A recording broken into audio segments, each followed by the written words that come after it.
Hello everyone, welcome back to LIFEHUE YouTube channel. This is the sixth video of our complete general medicine series. In this series, we are going to cover theory and practical topics of general medicine.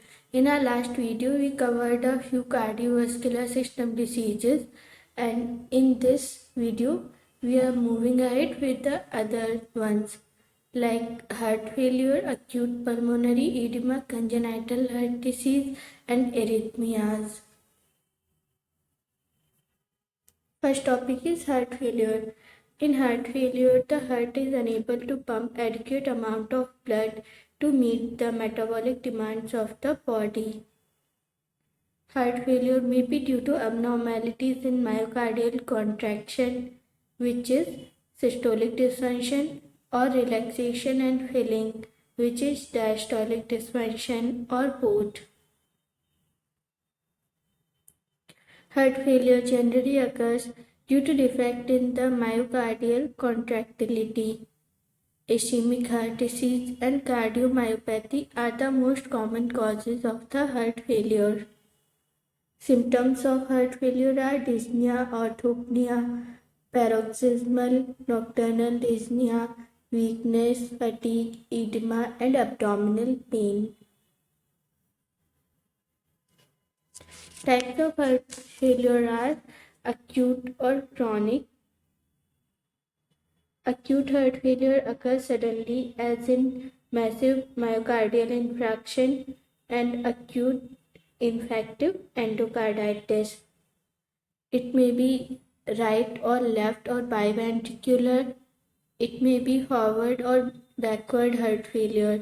The cardiac output is primarily inadequate in the forward failure, whereas backward failure is characterized by marked salt and water retention, causing systemic and pulmonary venous congestion. It may be systolic or diastolic heart failure.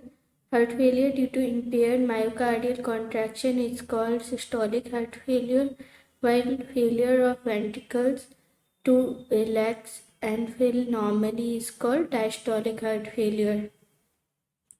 It may be high output or low output. High output heart failure occurs in patients with hyperthyroidism, anemia, and pregnancy, AV, fistula, and beriberi.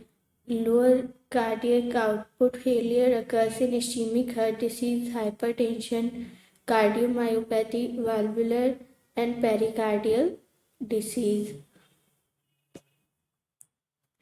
Investigations carried out to detect the cause, nature, and severity of heart failure are blood test, ECG, echocardiography, brain natriuretic peptide BNP. BNP has been shown to be highly sensitive and specific test for diagnosis, prognosis, and monitoring of heart failure. High BNP level can differentiate cardiac asthma from dyspnea of pulmonary origin. Treatment of heart failure includes correction of the underlying cause, removal of the precipitating factor, control of congestive heart failure.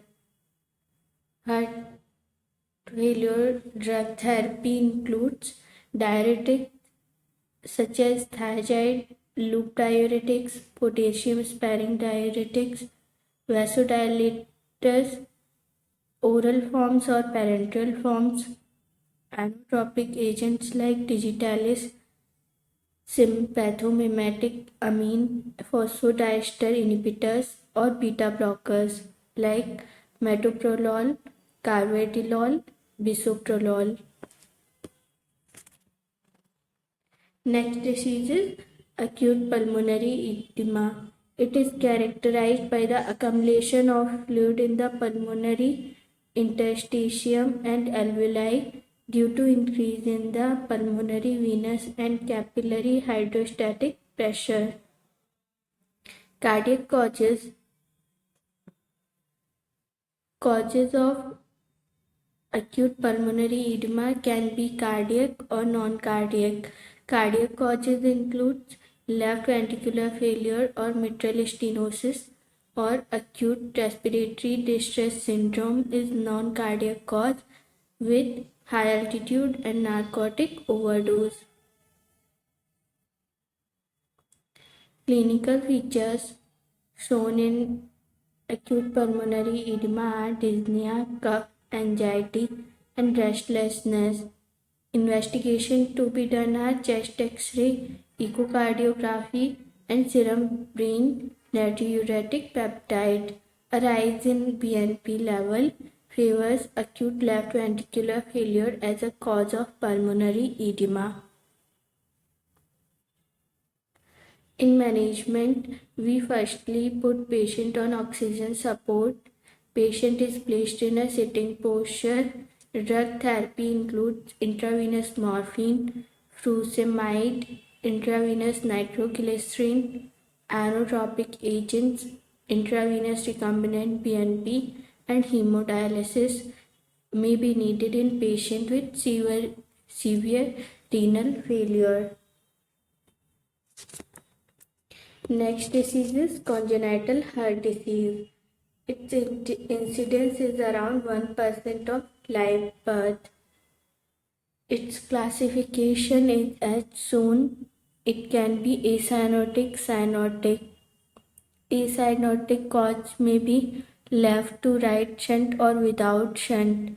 Left to right shunt include ventricular septal defect, arterial septal defect, patent ductus arteriosus. Without shunt, it may be bicuspid aortic valve, coarctation of aorta, congenital aortic stenosis, pulmonary stenosis, congenital mitral stenosis. Cyanotic cause may be increased pulmonary blood flow, as in case of complete transposition of great arteries or total anomalous pulmonary venous connection. Normal or decreased blood flow, as in case of tetralogy of Fallot, tricuspid atresia, or pulmonary atresia. Some other types also are there, like dextrocardia and congenital complete heart block. Among all of them, the important defects are ventricular septal defect, patent ductus arteriosus, coarctation of aorta, and tetralogy of Fallot, which includes ventricular septal defect, pulmonary stenosis, overriding of VSD aorta, right ventricular hypertrophy. Next disease is arrhythmia. Abnormality in the rhythm of heart rate are known as arrhythmias. Arrhythmias may present with palpitations, dyspnea, syncope, fatigue, lightheadedness, angina, exercise intolerance, and skipped beat.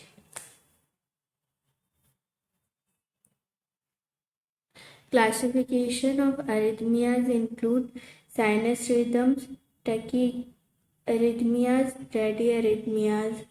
Sinus rhythms include sinus arrhythmia, sinus bradycardia, sinus tachycardia. Tachyarrhythmias include atrial tachyarrhythmias, ventricular tachyarrhythmias. Bradycardia include sinus syndrome, sick sinus syndrome, atrioventricular block, and bundle branch block.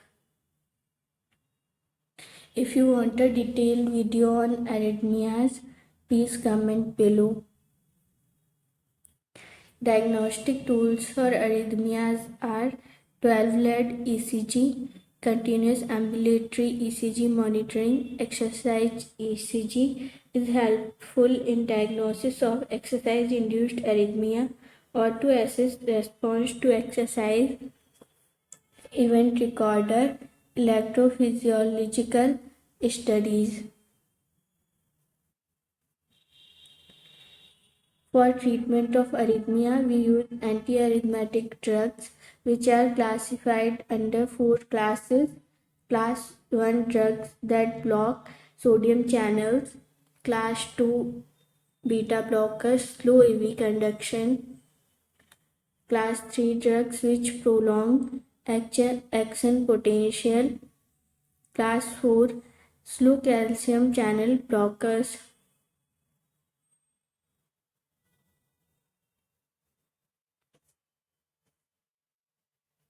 So this is the end of the video. In our next video, we will cover respiratory system diseases, pneumonia, COPD, pulmonary tuberculosis, and bronchial asthma. Please stay updated.